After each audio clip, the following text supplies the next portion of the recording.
Subscribe to our YouTube channel and press the bell icon to get the latest updates. Today's Cut the Clutter takes a much wider look at what you might call the State of the Union, which is the situation, overall situation in India. So you can call it a broad brush look, you can call it a case of us taking the entire country, its politics, governance situation in a wide sweep, but we are not doing it all on our own. We are relying on two very wise people. One of them is T.N. Nayanan, who's among India's senior most and most respected editors and writers. He wrote an article this weekend.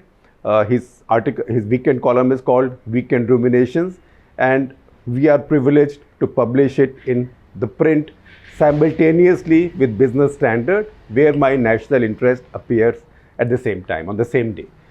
So he's made some very interesting points in that article. And unlike people like me, who tend to be a little bit, if I may say so, too direct, he's very subtle and he's very soft spoken. And he's somebody who brings a lot of data when he talks. The second is Francis Fukuyama, professor at Stanford University. I don't have to read out his CV to you. Author of many landmark books, but also somebody who looks at the future. I had recently recorded an off the cuff with him, and I did remind him that 4 years back, when he and I recorded a walk the talk interview in Mussoorie at Lal Bahadur Shastri National Administrative Academy, he had somehow surprised me by saying that the new threat to global stability does not come from Islamic terrorism, but it comes from an unhindered, unregulated, uncontrolled, unrestrained rise of China. Now, at that point, I had thought that he was overstating the point, but now he's been fully vindicated. So we lean on these two very wise people to build today's Cut the Clutter. So first of all, what is the essential thing that Nayanan is saying? Before I go into the details, one line stands out. He says Narendra Modi is too smart to fall for propaganda around him. Now, if you see anything that Narendra Modi does or this government does, immediately almost the entire cabinet endorses it, which is all right. Cabinet should endorse what the Prime Minister is doing, but it's done in a style that's sycophantic, and then sycophancy builds up, and there is also the friendly media that also builds it up. So it looks like everything is perfect, everything is swell, economy is booming, coronavirus situation is in control, and India's never been more secure externally and internally, and that everybody is running scared. Coronavirus is running scared, and Xi Jinping is running scared. Now, is that the reality? So he says Modi is too sharp or too clever or too smart to fall for this propaganda around him, so he should know what's the reality. But then he also says that leaders begin to live in cocoons, and particularly at a time when media has been quietened, or a lot of the media is very friendly for whatever reasons, and also when institutions are weakened, sometimes you can get delusional. Again, he's not expecting Modi to get delusional because he thinks Modi is too smart for that. And then he says Modi obviously can see that the positive change narrative around him is untenable, because all the facts tell you that what's happening does not mean that India is going through a big positive change and resurgence. Now, I will now switch to something that Francis Fukuyama said. In the long conversation, we talked about India's predicament right now, on how India finds that dealing with China is very different from dealing with Pakistan, how a two-front situation is something that no country can deal with and no country should want. Even the Americans struggle with the two-front war when they fought in Iraq and Afghanistan at the same time. So his larger point was that India has left too little too late. And that has given China the space to move in and exploit India when India looks weak. And the three areas that came up in that discussion, one was that India's economy and military are not as strong as they should have been, that the economy has struggled for the past few years, and also that the military has been neglected. It cannot match up to China. Of course, it can defend India's territory, but it's not a deterrent against China. Second, he said that India is not so cohesive and so united internally, as it always is, there are too many fissures within India, particularly the alienation of India's Muslim minority and lower castes in some ways, but Muslim minority most of all, he talked about.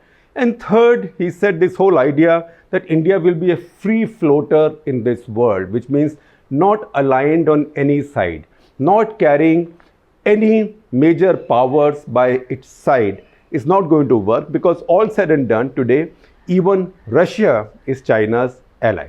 So when I asked him in conclusion that these are the three things you say, tell me the order in which you will put these. And then he put these in the orders that Francis Fukuyama chose. I did not help him choose this. This is a wise man talking from the US. And he said, in the order of importance, number one, Narendra Modi has to bring back India's social cohesion and unity. So things like CAA, NRC, that 15% of India is anti-national, etc., is not going to work. You have to consolidate, you have to unite, you have to bring people together, you have to restore India's social cohesion, because your enemies, particularly the Chinese, will see that as a big weakness. Number two, he said, India, second in the order of importance, according to him, India has to reposition itself strategically. But more importantly, India has to position itself strategically. So this idea of continuing on as a free floater with total strategic autonomy doesn't work at a time when a new Cold War has started. This is not the post-Cold War world in that sense, because a new Cold War has started. In this Cold War, Russia has pretty much become an ally of China. And most countries around India are either allies of China. The biggest power, Pakistan, is not just an ally, but a protectorate of China, or they cannot resist the kind of allurements and pressures both China brings. So China brings the clout of its power, strategic power, but also the power of its money. And the third, he said, of the three, the third, India has to strengthen its economy and military. Now, it's also number three in his order of precedence, because you cannot strengthen your economy and military overnight. You cannot do it when the enemy, a bigger enemy, a more powerful enemy, is giving you trouble on the border and basically defying you to act. So you need time to strengthen your economy and military. For that, first, strengthen your society and unity, and second, go out and strike alliances, get friends on your side, so your adversaries know that you are not the only ones they are fighting, and that will buy you time to fix your economy and military. Because as we know, even when you order 36 Rafales after a 2-decade wait, it still takes you about 3 years for the first Rafale squadron to become fully available. The first 5 will come in a couple of days, but before this one squadron is fully operational will be almost another year. So military acquisitions, economic resurgence, all these things take time. So that is his order of precedence. Now we come back to Nainan. And Nainan says things that are good about the Modi government. He said, first of all, you know what the Modi government wants. It has ambition. That's a good thing, because too often we have governments that don't have ambition. So it had a grand ambition in 2014. It wanted to bring India to double-digit growth and keep it there. That hasn't happened in 6 years. If anything, growth has declined. But he says ambition is good. And he said, what are these ambitions? Number one, to bring economic ambition, bring India to double-digit growth. Number two, tackle at least one form of social or socio-economic inequality at one time and eradicate it. Now that you can see evidence of that, because in Modi's first term, you had the eradication or effort to eradicate open defecation, and I would say greatly successful. In the second term now, one of those inequalities that he is now attacking or addressing is obviously drinking water and tap water, nal se jal. So he says the second is tackle at least one form of social or socio-economic inequality at any given point of time. That's happening. And third is to enhance India's international standing. So far, Narendra Modi has done it essentially through personalized diplomacy. Now you see how each one is running into trouble as we go ahead. And he says that why do these things run into trouble? The main reason these run into trouble that these go contrary to BJP government's own political and ideological DNA. I agree with this. So I'm not hiding behind someone else's back to make a point. It's just that he's more articulate than me, so I'm using his lines. So he says, number one, this DNA means that government must never admit a failure. It must never say I did something wrong. And now you know that seems to be a global phenomenon among strongmen leaders. Donald Trump, Bolsonaro, Putin, Erdogan, they will never, Netanyahu, they will never admit, never they did something wrong. Even if they know they did something wrong and they changed it, they'll never admit they did something wrong, because if they admit that, then that will make their own base also aware that they did something wrong. They'd rather go with the base, let the base defend everything they did, right or wrong. It confuses your base if you start accepting some mistakes that you make. So once again, this government's DNA is not to accept a mistake. And how does it work? There are examples. For example, coronavirus numbers.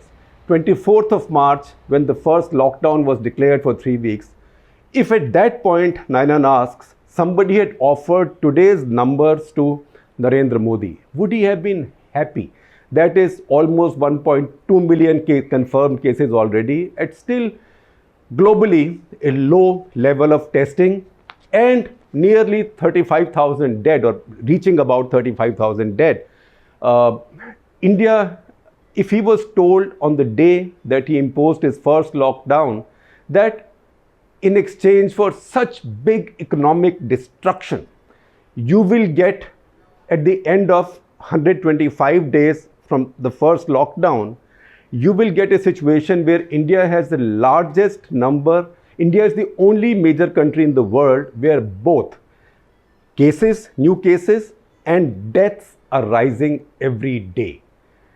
He would not have liked it. In fact, already India's daily fatalities, they are low in terms of per million population and in terms of infection fatality rate or case fatality rate, but still it's now come into 700s per day. And unless this graph reverses or gets flattened at some point, maybe in another 2 to 3 weeks, you might have that terrible situation of seeing 1,000 dead a day. I hope not, God forbid, but it does not look like this is the kind of script that Modi government would have written. But once again, there is no introspection to say this is what we might have done wrong, and this is what these are the lessons we've learned, and this is how we should go forward. Because today's strongman leadership does not accept humility, because their base doesn't like humility, and they essentially ride their base.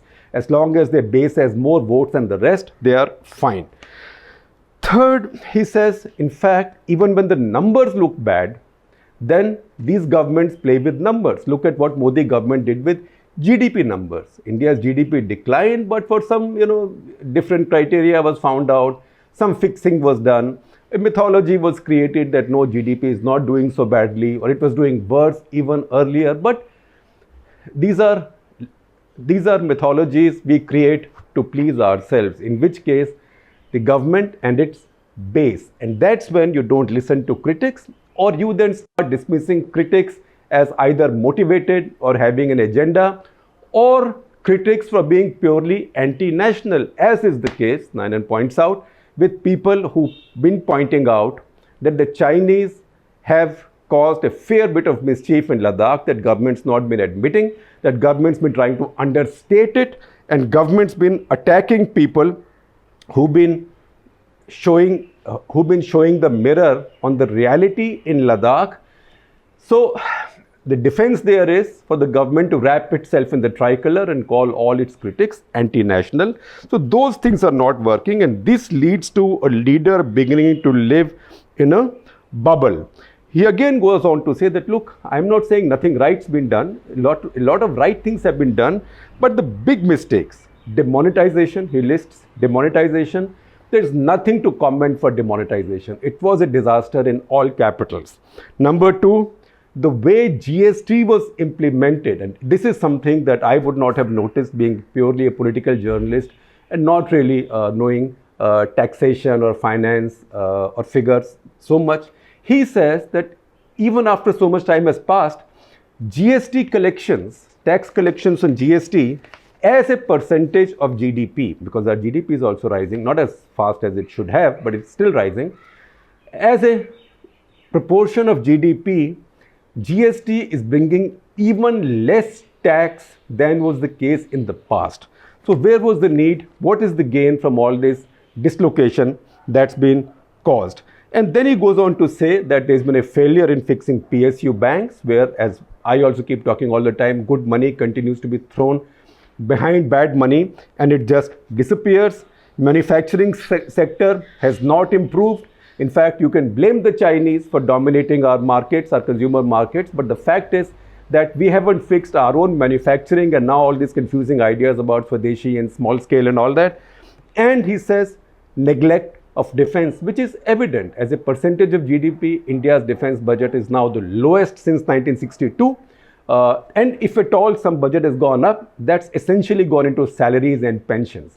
We've been talking about this, that since last year, India's pension budget is higher than India's salaries budget, both of which are enormously higher than India's modernization and acquisition budget. So there is a big problem with India's defense budgeting and India's defense planning, and there's a neglect of defense, and those chickens are coming home to roost. Then he says that with time, other deteriorations have taken place. Number one, the institutions have declined, whether it's Supreme Court, Election Commission, the media, all institutions, CVC, CAG, looks like institutions are weaker than before and they are under pressure. Second, there's a wide misuse of agencies, government's own agencies, so you know who's going to be raided when and to what end, and when somebody is raided, you know what is it that the friendly news channels, etc., will say about that case. So agencies have become an instrument not of catching the corrupt or the criminals, but of sarkari intimidation. And third, then divisive ideas have come in, like the citizenship law. Now to say that these Afghans are coming, Afghan Sikhs are coming, so if we did not have the citizenship law, how would we give them citizenship? Government has the power to give anybody citizenship. And in any case, when these Afghan Sikhs now come, this Citizenship Amendment Act will not apply to them, because this cuts off at 31st December 2014. So the Citizenship Act is linked with NRC. That means a National Register of Citizens will be carried out. There, all those who are not able to prove their Indian citizenship, they will then be divided. All non-Muslims will be given citizenship, because this is for the past. This is not for the present or the future. But only Muslims will be left out, and their government can use its discretion. So this idea came up from Assam. We've talked about this in the past, and in fact the example I have used for you is that CAA is like a rocket, like a PSLV, GSLV, ASLV. This is a rocket, you can put anything on that rocket. You can put a bunch of satellites on it, you can put a bunch of, you can put a lunar vehicle on it, maybe you can put another vehicle going somewhere else in outer space on it, or you can put an ICBM or IRBM on it. You can put a nuclear missile on it. So either you can put a payload or you can put a warlord. So if you see that example, then CAA is a dumb, harmless rocket, relatively harmless rocket, but it has the fuel that drives the warlord, but NRC is the warlord. So essentially it's a divisive idea. And then he says that, look, if Narendra Modi has to figure this out and he has to reverse this situation, then he has to accept that what the Chinese have done is they have exposed India's essential weakness. India's essential weakness with its comprehensive national power as the Chinese define it. Comprehensive national power is not just your military, it's your military, economy, society, government, the will of the nation, everything, and international relations. All of it together. And he says that the Chinese have now exposed it. So time has now come, number one, for Narendra Modi to stop this tendency of fudging the truth on the border, accept the reality and deal with it. Number two, understand the limitations of personalized diplomacy, particularly if your alliances are not rightly done and if your neighborhood is so widely alienated with you. Number three, don't neglect the defense. Number four, accept that over the past 3 years, you've let your economy to go into a decline and you need to do other things now to fix that, to reverse that decline. And finally, restore national cohesion. Now, again, will this be done? I don't know. Search me. I can't answer it. Am I wishing it is done? Of course, I'm wishing it is done because that is what India needs. So while you might say that these strongman leaders have a DNA whereby they'll never accept a mistake, but I'd rather go with what Nayanan said earlier, that Modi is too smart to buy into this propaganda and maybe give himself a reality check, even if he and his system don't like outsiders like us saying these things, because chances are that after this, I will feel there might be a lot of angry comments in response to this as well. But it is the job of those in public debate to speak the truth. And that is what we are doing right now. So essentially, if you look at what Francis Fukuyama has said in a wider picture and what Nayanan has said in more specifics and the way I am interpreting them in this Cut the Clutter, Narendra Modi has to fully reboot this NDA government. Otherwise, this slide will continue. Pictures right now, the picture right now is not looking pretty for India. And you know what? In case you thought this has got too serious, watch this little clip. This is a brilliant comedian, Abhijit Ganguly, who's done this at my cost. Remember last week, I tried to explain to you the difference between timing and time. So he's caught me on that and he has given you his own take on it. So maybe if I confused you as he thinks I confused him, then maybe what he is saying it may not make it clearer for you, may confuse you further, but I think it will definitely amuse you. So please go ahead and thank you, Abhijit. You are brilliant. भाई साहब ये time क्या हुआ है? Let me try and explain to you the difference between time and timing. At least the way I see it, maybe it does not conform to your dictionary. But my dictionary, timing is, do I publish Cut the Clutter on time or not? Which is, do I keep my promise of 9:30 to you or not? You might have noticed that lately we have kept that promise, which means we've got our timing right.